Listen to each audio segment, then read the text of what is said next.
Super കൺമണി സീരിയലിൻ്റെ latest promo വിശേഷങ്ങളിലേക്ക് എല്ലാവർക്കും സ്വാഗതം. അങ്ങനെ ഒരു കെട്ട് പരാതികളുമായിട്ട് ആൻറ്റിയമ്മയുടെ അടുത്ത് എത്തുന്നുണ്ട് മാനസ.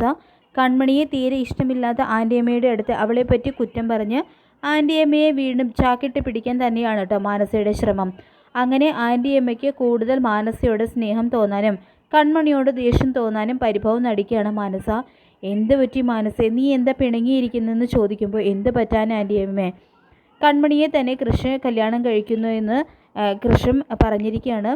എനിക്ക് കൃഷ്ണനെ കിട്ടാൻ വേണ്ടിയിട്ട് ആൻറ്റിയമ്മയും ഈ വീട്ടുകാരും ഉണ്ടാകൂലോ എന്ന് വെച്ചാണ് ഞാൻ അച്ഛൻ തടഞ്ഞിട്ടും ഈ വീട്ടിലേക്ക് വരുന്നത്.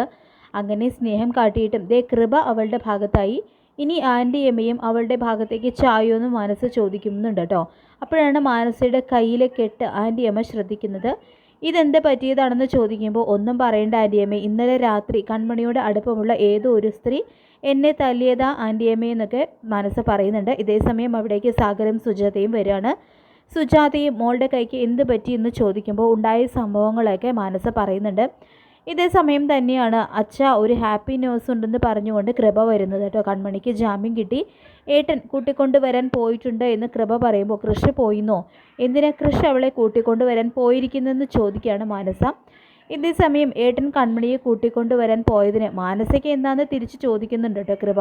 പിന്നീട് വാസുകിയും അയ്യപ്പനും അവരെ കാണാൻ വന്നിട്ടുണ്ടെന്ന് അറിഞ്ഞ് കൃഷും കൺമണിയും അവരെ കാണാനായിട്ട് പോവുകയാണ്. വാസുകിയുടെ ഒപ്പമുള്ള ആൾ, അതായത് അയ്യപ്പൻ, നിങ്ങളെ കുടുക്കിയവർക്ക് ഞങ്ങൾ നല്ലത് കൊടുത്തിട്ടുണ്ടെന്ന് പറയാണ്. എന്തെന്ന് കൺമണി ചോദിക്കുമ്പോൾ അതെ, ആ വരുണിനും മാനസിക്കും നല്ല രീതിയിൽ ഞങ്ങൾ കൊടുത്തിട്ടുണ്ട്.